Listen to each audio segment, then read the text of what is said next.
Morning, everyone. Let's start with Tropical Storm Erin and break down everything there is to know about it. Tropical Storm Erin, still a tropical storm with winds of 45 miles an hour as of this morning, moving to the west at 20 miles an hour. As it moves to the west, it will enter very warm waters that will help fuel this system, and it will become a hurricane, the first hurricane of the season by Friday, likely Thursday night into Friday morning. That's what the forecast calls for.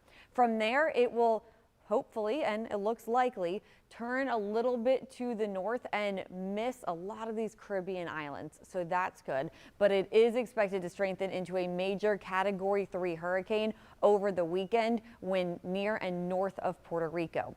By Sunday into Monday, it should start making that turn to the north. But still, as a major Category 3 hurricane, it's still very close to these islands, so there could potentially be some tropical storm force winds. That's winds of 39 miles an hour or stronger. The risk is low. You can see here in the green shaded areas, that's a 30% chance of those tropical storm force winds or lower. But time of arrival, it could arrive to places like St. Martin by around Saturday 8 a.m., Puerto Rico Saturday night, and then beyond that, maybe places like Turks and Caicos, if at all. If you get some tropical storm force winds, it would be later in the day on Sunday. Now from there, it is expected to turn to the north. A lot of these models in agreement with that turn. It's good for us here on the first coast. Unfortunately, it's heading towards Bermuda. I know they need tropical systems to collect water. That's how they get their water to the island. But still, we don't want a major hurricane heading for them. Something we will watch closely. But again, it is expected to make that turn before ever reaching the southeast coast of the United States, because that Bermuda high pressure is going to slide to the east. We'll also likely have high pressure over the United States, and so path of least resistance, it will turn in between those two. We still will have impacts here on the first coast at the beaches.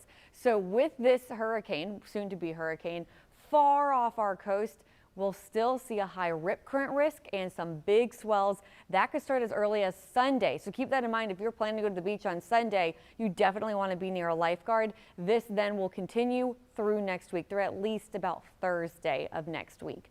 Besides that, 8 a.m. advisory from the National Hurricane Center. Only change here knocked this system down to a 0% chance of development. So meanwhile here, for this week for us, it's all about the heat. It is a hot start, 8 a.m. Already feeling like the 90s for some of you.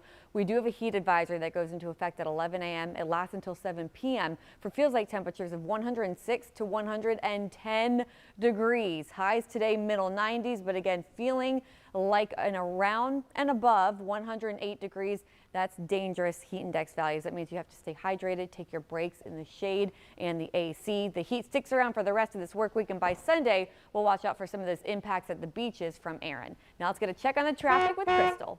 It's rough out